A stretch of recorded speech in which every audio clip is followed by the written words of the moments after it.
was stopping to hear what the old woman wanted. Then would come the scowl. Hadrian was not certain what that meant. Disappointment, perhaps? Next, Royce's eyes would roll with open contempt, and then frustration would display itself in the form of folded arms. Finally, anger would rise, along with his cloak's hood. Royce pulling up his hood was always a bad sign, like fur bristling on a wolf's back. A warning, and usually the only one anyone ever received. "You must help me," the old woman shouted as she plunged through the brush, climbing out of the ditch at the side of the road. "There's a strange man in my barn, and I'm scared for my life." "Your barn?" Hadrian asked, looking over the woman's head but not seeing a barn. Royce and Hadrian had been travelling north on the Stewart's Road, near the city of Culnora. All morning they had passed numerous farms and cottages, but they had not seen either for some time. "My husband and I have a farm round this bend." She pointed up the road. "If you have a husband, why doesn't he take care of the man?"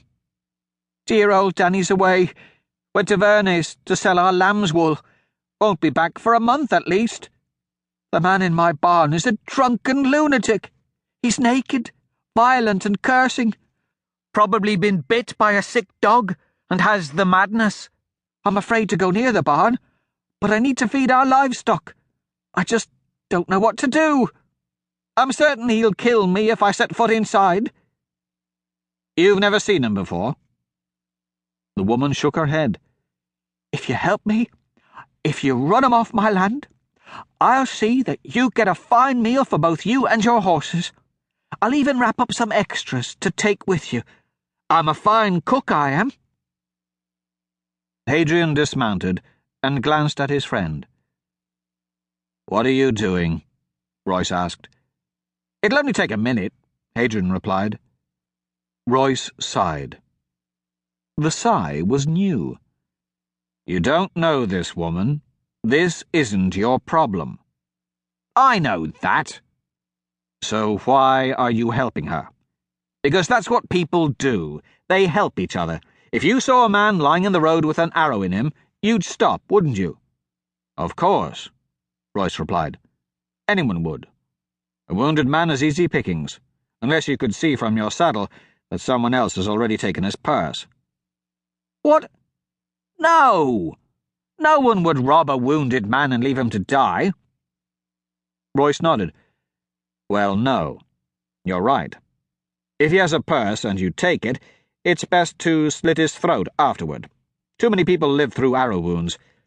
You taught me that. No sense risking that he might come after you." The old woman looked at Royce aghast. Now it was Hadrian's turn to sigh.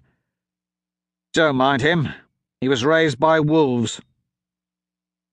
Royce sat with his arms folded and a glare in his eyes.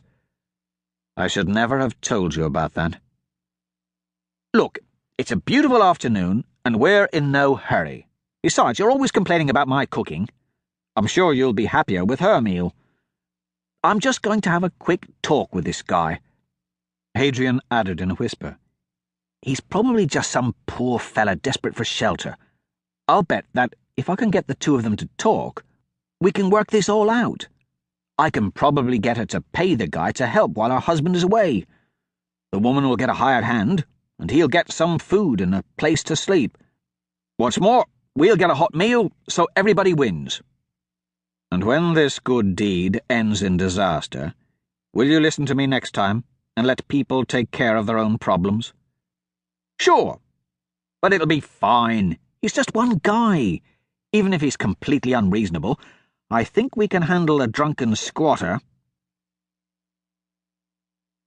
The fall had been a wet one, and the road was a muddy mess. Dead leaves hid puddles, trees were becoming black skeletons, and the songs of birds were few. Hadrian always missed them as the leaves fell, and was surprised in spring at their return, having forgotten their whistling music. Just as foretold, Around the next bend. To keep listening to this audiobook, I've left you a link in the description so you can do it, at no cost thanks to Audible's 30-day free trial.